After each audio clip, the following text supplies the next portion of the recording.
என் தமிழ் நெஞ்சங்கள் அனைவருக்கும் என் அன்பான இனிய காலை வணக்கம். இன்று நாம் பார்க்கக்கூடிய கதை நேற்றைய உறவுகளின் முக்கியத்துவத்தினுடைய தொடர்ச்சியைத்தான் இன்று நாம் கதையாக பார்க்க போகிறோம். நேற்று தர்மன் தாகத்தை தீர்ப்பதற்காக தன்னுடைய தம்பிகளான நகுலனும் சகாதேவனும் அந்த பொய்கையிலே தண்ணீரை எடுக்க போனார்கள். தண்ணீரை குடித்தார்கள். அந்த இடத்திலேயே விழுந்து இறந்தார்கள். அதைத்தான் பார்த்தோம். அதனுடைய தொடர்ச்சியாக தர்மன் தன்னுடைய தம்பிகள் தாகம் தீர்ப்பதற்காக தண்ணீர் எடுக்க சென்றார்களே, இன்னும் வரவில்லையே, வெகு நேரம் ஆகிவிட்டதே என்ற காரணத்தினால் தன்னுடைய இதர தம்பிகளான அர்ஜுனனையும் பீமனையும் அழைத்து, இருவரும் தம்பிகள் சென்றார்களே, இன்னும் வரவில்லை, என்ன ஆனார்கள் என்று அவர்களை பார்த்து வருமாறு கட்டளையிடுகிறான். அண்ணனின் பேச்சை கேட்ட அர்ஜுனனும் பீமனும் தன்னுடைய தம்பிகளான நகுலனையும் சகாதேவனையும் தேடி வனத்திற்குள்ளே செல்கின்றனர். அங்கும் இங்கும் சுற்றி பார்த்து கடைசியாக அந்த பொய்கையை பார்த்து விடுகின்றனர். பொய்கையின் அருகிலே தன்னுடைய தம்பிகள் இருவரும் மாண்டு கிடப்பதைக் கண்டு அர்ஜுனனும் பீமனும் வெகுண்டு எழுந்தார்கள். தம்பிகளுக்கு என்ன ஆயிற்றோ, ஏதாவது எதிரிகள் மறைந்திருந்து அவர்களை தாக்கிவிட்டார்களோ என்ற எண்ணத்தில் பல விதங்களில் சுற்றி சுற்றி திரிந்து பார்க்கிறார்கள். எந்த விதமான எதிர்களும் கண்ணுக்கு படவில்லை.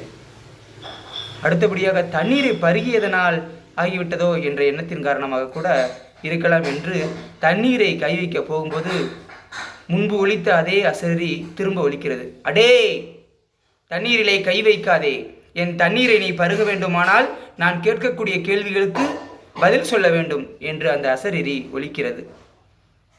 தம்பிகள் எவ்வாறு அசரீரியை பொருட்படுத்தாமல் தண்ணீரை பருகினரோ அதே போல நேரடியாக, நீ யார், எதற்காக அசரீரியாய் மறைந்து ஒலிக்கின்றாய், நேரடியாக வந்து பதில் சொல் என்று அர்ஜுனன் சொல்கிறான். அசரீரி திரும்ப அதே சொன்னதையே திரும்பி ஒலிக்கிறது. பீமன் என்ன சொல்கிறான்? அண்ணா, அது ஒலித்தால் ஒலித்து கொண்டே இருக்கட்டும், நீர் தண்ணீரை பருகுங்கள் என்று சொன்னவுடன் தண்ணீரை பீமனும் அர்ஜுனனும் தண்ணீரை பருகுகின்றனர். தண்ணீரை பருகியவுடன் தம்பிகளைப் போலவே இவர்களும் அதே இடத்தில் விழுந்து மாண்டு விடுகிறார்கள். இங்கு தர்மன் முதல் இரு தம்பிகள் சென்றார்கள், அவர்களை காணவில்லை என்று அடுத்த இரண்டு தம்பிகளையும் தேடி வர சென்றபோது இப்போ அவர்களையும் காணவில்லையே என்ற நேரத்தில் தண்ணீர் தாகமோ வாட்டுகிறது, இதில் தம்பிகளையும் காணவில்லை என்ற நேரத்தில் தர்மன் என்ன செய்கிறான்? அந்த வழியாகவே வந்து தம்பிகளை தேடிக்கொண்டே வருகிறான். தேடிக்கொண்டு வருகிற பொழுது அந்த பொய்கையின் அருகிலே 4 தம்பிகளும் பிணமாக கிடப்பதும் காட்சியை கண்டு கண்ணீர் வடித்து அழுகிறான். ஐயோ, என்னால் தான் உங்களுடைய உயிர் பிரிந்து விட்டதோ, நான் எனக்கு தண்ணீர் தாகம் எடுக்கிறது என்று கேட்டதின் காரணத்தினால் நீங்கள் தண்ணீர் தாகத்தை தீர்ப்பதற்கு தண்ணீரை தேடி வந்து இங்கு மாண்டு விட்டீரே என்று தன்னுடைய தம்பிகளை பிடித்து அழுகிறான். அழுகும் பொழுது திருப்பி அதே அசரீரி ஒலிக்கிறது. அடே, உன் தம்பிகள் இறந்ததற்கு இந்த தண்ணீரை பாதுகாக்கக்கூடிய நான் தான் காரணம். என் பெயர் யட்சன். உன் தம்பிகளை நான் சொன்னேன்.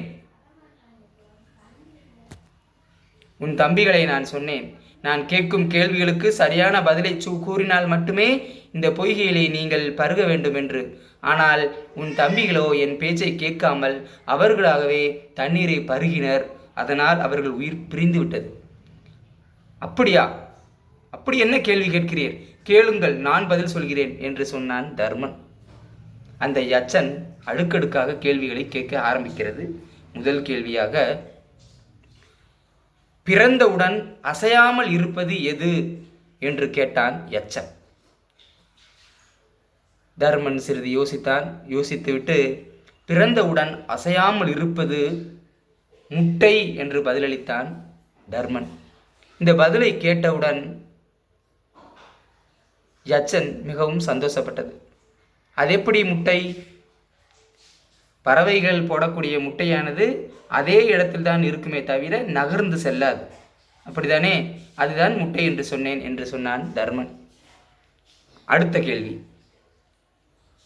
ஒருவன் வழித்துளையாக ஒரு ஊரிலிருந்து மற்றொரு ஊரிற்கோ அல்லது வேறு எங்காவது பயணம் செய்ய வேண்டுமானால் அவனுக்கு வழித்துணையாக கூட நிற்பது எது என்று கேட்டான் யட்சன். தர்மன் யோசித்தான். திரும்பி பதில் சொன்னான். அவன் கற்ற கல்வியானது தான் அவன் எங்கு சென்றாலும் அவன் கூடவே துணையாக நிற்கும் என்று சொன்னான் தர்மன். இந்த பதிலை கேட்டும் அந்த யட்சன் மகிழ்ச்சி அடைந்தது. இவ்வாறாக 64 கேள்விகள் கேட்டது. 64 கேள்விகளுக்கும் தர்மன் சரியான பதில் சொன்னான்.